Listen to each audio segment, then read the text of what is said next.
नमस्ते my YouTube family, कैसे हैं आप सब। और मैं भी बिल्कुल ठीक हूँ।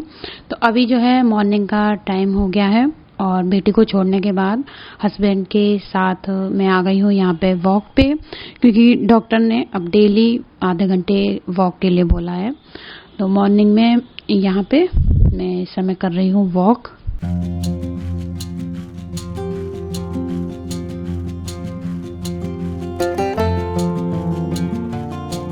वॉक करने के बाद और अब मैंने जो है 1-2 एक्सरसाइज भी शुरू कर दी है, क्योंकि अब मेरा 8 मंथ जो है वो शुरू हो गया है। तो डॉक्टर ने बोला कि आप 1-2 एक्सरसाइज भी कर सकते हैं, जैसे कि नॉर्मल एक्सरसाइज ही करनी है, क्योंकि अभी जो है मेरा फर्स्ट डे ही है।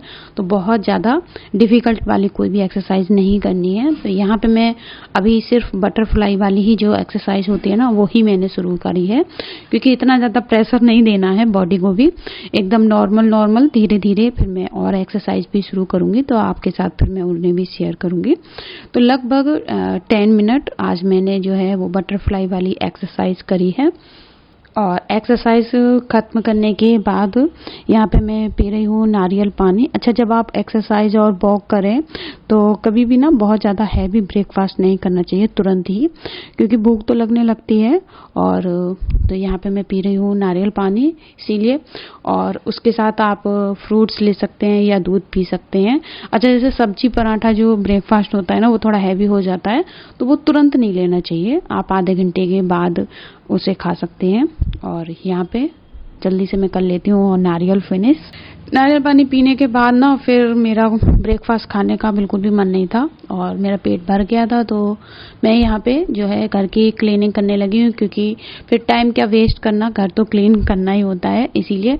और फिर मॉर्निंग के काम ना जितनी जल्दी ख़त्म हो जाते हैं ना, तो उतना रिलैक्स भी मिल जाता है। और आज जो है मैं घर की थोड़ी सी क्लीनिंग भी करूँगी, साथ ही मैं आज कपड़े धोने वाली हूँ। तो वॉशिंग मशीन भी लगानी है मुझे, इसीलिए मैंने बेड की जो है वो बेडशीट भी आज मैं चेंज कर दे रही हूँ। तो वॉशिंग मशीन वैसे मैं डेली तो नहीं लगाती हूँ, लगभग 5 से 6 दिन में एक बार ही लगाती हूँ। और आज थोड़े कपड़े भी हो गए थे, बेटी की जो स्कूल की यूनिफॉर्म है वो भी सारी गंदी हो गई थी। तो मैंने सोचा कि वॉशिंग मशीन लगा लेती हूँ आज, तो सारे कपड़े भी जो धुल जाएंगे। और जब भी मैं वॉशिंग मशीन लगाती हूँ ना, तो घर वैसे ही सारा फैल जाता है, तो उसके साथ ही मैं थोड़ी थोड़ी डस्टिंग भी कर लेती हूँ। तो इससे जो है कि घर धीरे धीरे साफ भी बना रहता है। अगर आप मतलब डस्टिंग ना करें तो घर भी धीरे धीरे ना फिर गंदा हो जाता है। तो उसमें ना मुझे भी थोड़ी सी टेंशन रहती है, और गंदा घर जो है ना वो मुझे बिल्कुल भी अच्छा नहीं लगता है। अच्छा, फर्स्ट जो है बेड क्लीन हो गया है। अब मैं आ गई हूँ दूसरे वाले रूम में। तो यहाँ पे टेबल है, फ्रिज है, और इन सब पे थोड़ी थोड़ी डस्ट आ जाती है, क्योंकि मैं 4-5 दिन में ही एक बार करती हूँ, डेली नहीं करती हूँ मैं, टाइम ज़्यादा लग जाता है इसलिए। और तो थोड़ी थोड़ी जो भी क्लीनिंग है वो मैं कर लूँगी। अच्छा, अभी ये भी दिमाग में रहता है ना कि जैसे 8वां महीना मेरा शुरू हो चुका है, तो डिलीवरी का भी कुछ पता नहीं होता है कि कब हो जाए। और तो इसीलिए घर भी थोड़ा सा मतलब मेंटेन रहेगा ना, तो घर फैलेगा नहीं और बहुत ज़्यादा गंदा भी नहीं होगा बाद में। अच्छा, डिलीवरी का ये होता है कि पता नहीं नॉर्मल होगी कि सी सेक्शन होगी, और मैं कब तक रिकवर कर पाऊंगी उस चीज़ के लिए। तो यही है कि फिर मैं अपने घर को ना थोड़ा मेंटेन करके पहले से ही रखना चाहती हूँ, क्योंकि घर में और कोई नहीं है मेरे अलावा। घर को क्लीन मैं ही करती हूँ, घर के बाकी सारे काम अभी मैं ही कर रही हूँ इसलिए। तो इससे थोड़ा थोड़ा जब डस्टिंग वगैरह करते रहते हैं ना, तो घर भी क्लीन बना रहता है। उस कमरे को मैंने क्लीन कर दिया है, और उसके बाद अब मैं आ गई हूँ यहाँ पे दूसरे वाले रूम में। तो यहाँ पे हमारी जो ये शू रैक है ना, तो इस पे तो बहुत ही जल्दी जो डस्ट है ना सारी चिपक जाती है, क्योंकि खुली है ना, तो इस पे गंदगी भी ना बहुत ज़्यादा चिपक जाती है और ये बहुत जल्दी गंदी लगने लगती है। तो मैंने सोचा कि आज इसको भी थोड़ा सा क्लीन कर देती हूँ, और इधर उधर जो है क्लीन थोड़ी झाड़ू भी अच्छे से लगा देती हूँ, क्योंकि मैं डेली बेसिस पे ना शू रैक निकाल के और उसके नीचे झाड़ू नहीं लगाती हूँ, तो जो है थोड़ी सी मिट्टी वहाँ पे जमा हो जाती है।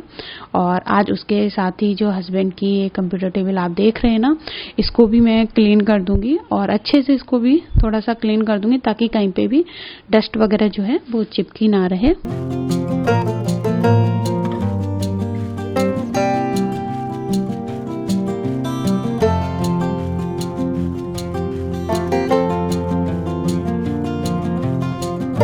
और हस्बैंड से ना मैंने एक दिन जो है वो पंखे भी क्लीन करवा दिए, क्योंकि अब पंखे तो बंद हो ही गए हैं।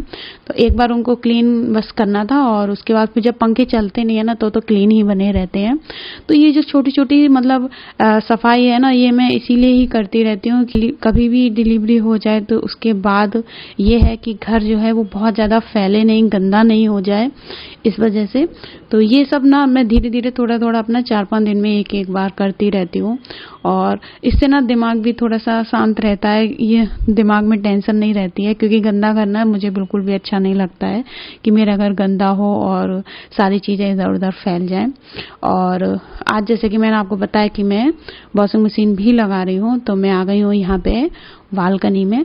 अच्छा, जब भी मैं वॉशिंग मशीन लगाती हूँ ना तो मुझे अपनी बालकनी पूरी क्लीन करनी पड़ती है, क्योंकि बालकनी में ना हर जगह डस्ट बहुत ज़्यादा आ जाती है। तो मैं डेली तो नहीं करती हूँ उसको क्लीन, और जिस दिन मैं कपड़े धोती हूँ उसी दिन सारी अपनी बालकनी का जो जाल वगैरह है ना, बाहर तार हमने यहीं पे बांध रखे हैं, तो कपड़े यहीं पे ही सुखाती हूँ मैं। और वो सारे मतलब मुझे अच्छे से क्लीन करना होता है पहले, और उसके बाद ही कपड़े धोती हूँ मैं।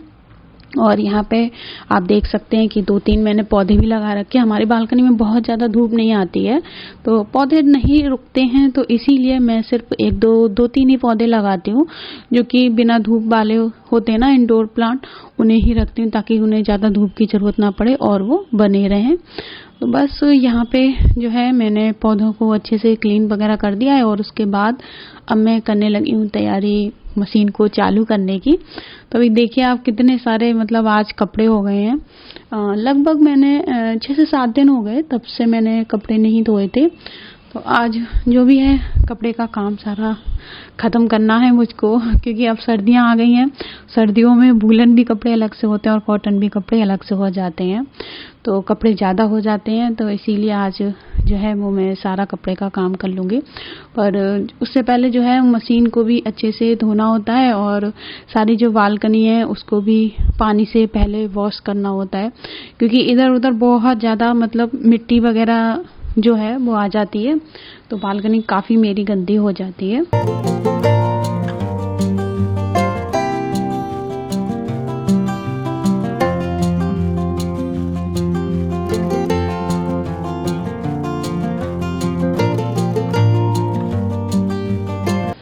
और यहाँ पे मैं थोड़ा थोड़ा पानी भी डाल देती हूँ, क्योंकि सर्दियाँ आ गई हैं तो ज़्यादा पानी की ज़रूरत तो पौधों को पड़ती नहीं है, इसीलिए मैं बहुत ही थोड़ा थोड़ा डालती हूँ। और अभी मैं कल जो है डॉक्टर के पास गई थी, तो डॉक्टर ने क्या क्या बोला है वो सारा मैं आपको वीडियो में एंड में बताऊँगी।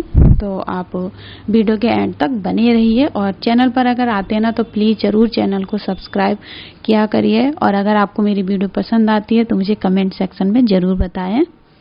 यहाँ पे वॉशिंग मशीन हो गई है रेडी। अब बस मुझे जो बालकनी का फ्लोर है उसको पानी से अच्छे से वॉश कर लेना होगा, और उसके बाद मैं मशीन चला दूंगी।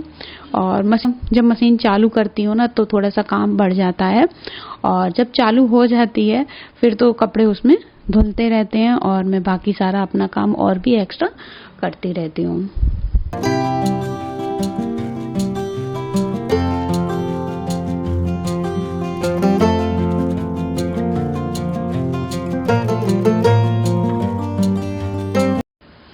मशीन जो है उसको मैंने चालू कर दिया है, उसके बाद झाड़ू वाड़ू भी मैंने लगा दी है, और यहाँ पे अब मैं करने लगी हूँ पोछा। तो पोछा बस और लगाना है मुझको, बाकी मॉर्निंग का जो भी क्लीनिंग का काम था वो सारा खत्म हो गया है, और उसके बाद बस मैं नहाने जाऊँगी। और अभी बीच में ना मुझे भूख लगने लगी थी, तो मैंने ब्रेकफास्ट भी कर लिया है, क्योंकि हस्बैंड ने जो है वो सब्जी और पराठे खाए थे, तो मैं मॉर्निंग में ब्रेकफास्ट में सब्जी और पराठे नहीं खाती हूँ। इसीलिए मैंने ना मीठा वाला जो दलिया होता है ना, जो दूध में बनता है, वो आज मैंने अपने लिए बनाया था और वो मैंने खा लिया है, और उसके बाद ही मैं यहाँ पे पोछा लगाने के लिए आई हूँ। अच्छा, मॉर्निंग के काम टाइम पर जब निपट जाते हैं ना तो मतलब एकदम रिलैक्स भी काफ़ी मिलता है। और बस अब मैं नहा लूँगी ना तो उसके बाद फिर मैं आधा पौन घंटे के लिए पहले आराम ही करूँगी, क्योंकि काफ़ी मतलब टाइम हो गया है, और दूसरा आज मॉर्निंग से काफ़ी ज़्यादा काम भी हो गया है, तो थोड़ी सी थकावट तो हो ही जाती है। अच्छा, जैसे ही मैं नहा के आई तो मैंने देखा कि जो मेरी मशीन है वो बंद हो गई है। तो सेकंड बैच के लिए मैं जो कपड़े हैं उनको रेडी कर रही हूँ यहाँ पे। तो कपड़े सीधे करके जैसे डालो तो कपड़े अच्छे से क्लीन हो जाते हैं, वरना जो ऊपर की तरफ जो भी दाग वगैरह रहते हैं ना वो रह जाते हैं। तो यहाँ पे मैं कपड़ों को पहले सीधा कर लेती हूँ और उसके बाद ही मैं डालती हूँ। तो बस कपड़े डालने होते हैं और बस उसके बाद फिर तो वो धुलते रहेंगे। और यहाँ पे नहा ली हूँ मैं, और नहाने के बाद थोड़ा सा अब मैं आराम करूंगी और उसके बाद ही फिर मैं लंच की तैयारी करूंगी।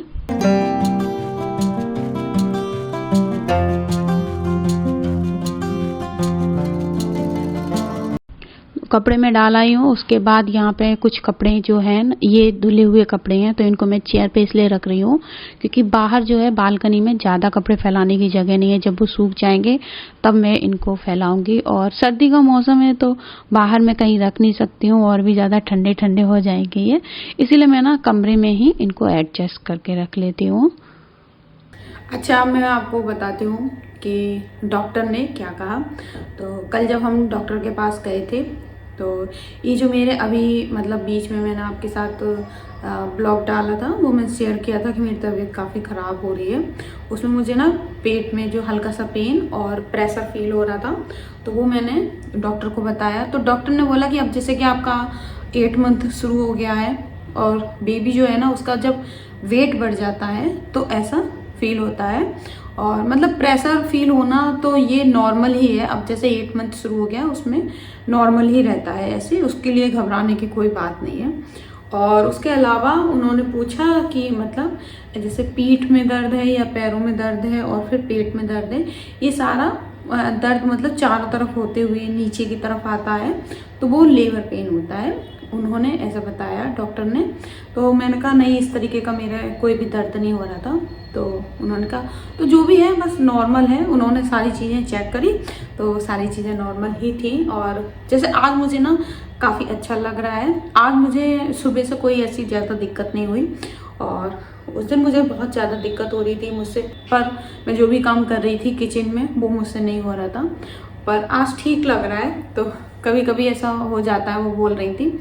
और उसके अलावा जो है उन्होंने एक अल्ट्रासाउंड कराया था लेवल 3 वाला, और तो वो सारी चीज़ें उसमें काफ़ी सारी चीज़ें क्लियर हो गई और वो भी नॉर्मल आया है एकदम से।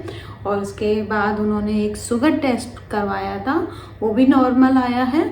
और उसके बाद उन्होंने एक और टेस्ट कराया था हीमोग्लोबिन का, जो कि मेरा थोड़ा सा कम आया, तो हस्बैंड भी परेशान हो गए। और उसके साथ ही डॉक्टर भी कह रही थी कि आपको अपनी डाइट को मेंटेन करके रखना पड़ेगा। और जो हीमोग्लोबिन था वो मेरा 10 आया था, क्योंकि जब मैंने शुरुआत में करवाया था टेस्ट, जब होते हैं शुरुआत में तो उसमें कराया था तो मेरा 11.5 आया था। तो उन्होंने कहा तुम्हारा काफ़ी कम हो गया है, तो मुझे अपनी डाइट में मतलब ऐसी चीज़ें शामिल करनी होंगी जिससे मेरा हीमोग्लोबिन थोड़ा और मेंटेन हो सके। और बस थोड़ा डाइट का ध्यान रखना है, क्योंकि अभी मेरे पास टाइम है कि मैं और अपना ध्यान रख सकूं। अच्छी जी मतलब वही हरी सब्जियां खाना है, सलाद वगैरह खाना है, अनार जूस वगैरह पी लेना है, जिससे कि जो हीमोग्लोबिन है वो थोड़ा सा मेंटेन हो सके। क्योंकि प्रेगनेंसी में अप डाउन तो होता ही है, पर ये है कि लास्ट टाइम बिल्कुल एकदम एंड में आपका हीमोग्लोबिन बहुत ज़्यादा कम भी नहीं होना चाहिए, उससे भी दिक्कत हो जाती है। तो बस यही डॉक्टर ने बोला, बाकी नॉर्मल जो भी मैं दवाइयाँ खाती हूँ वो बताया कि वो खानी है। और अभी उन्होंने 1 महीने के बाद यानी कि जब मेरा 9 मंथ शुरू हो जाएगा तब बुलाया है उन्होंने। और बस तो जब मैं जा रही थी डॉक्टर के पास तो मुझे भी बहुत घबराहट हो रही थी, पर अब ठीक है सब। मतलब बस हीमोग्लोबिन की वजह से ना हस्बैंड भी थोड़ा सा परेशान हो गए, कह रहे कि अब तो मैं अपने डाइट का मतलब थोड़ा ध्यान रखना पड़ेगा जिससे कि थोड़ा सा हीमोग्लोबिन सही हो सके। अच्छा, वही सब्जियां खा खा के ना, हरी सब्जियां, सलाद और ये सब फल खा के ना मैं बहुत ज़्यादा बोर हो गई हूँ, तो इसीलिए कभी कभी मन नहीं करता है मेरा खाने का। पर यह है कि अब चलो ठीक है, थोड़ा सा समय बचा है तो खाने पीने पे मुझे अपना ध्यान रखना पड़ेगा।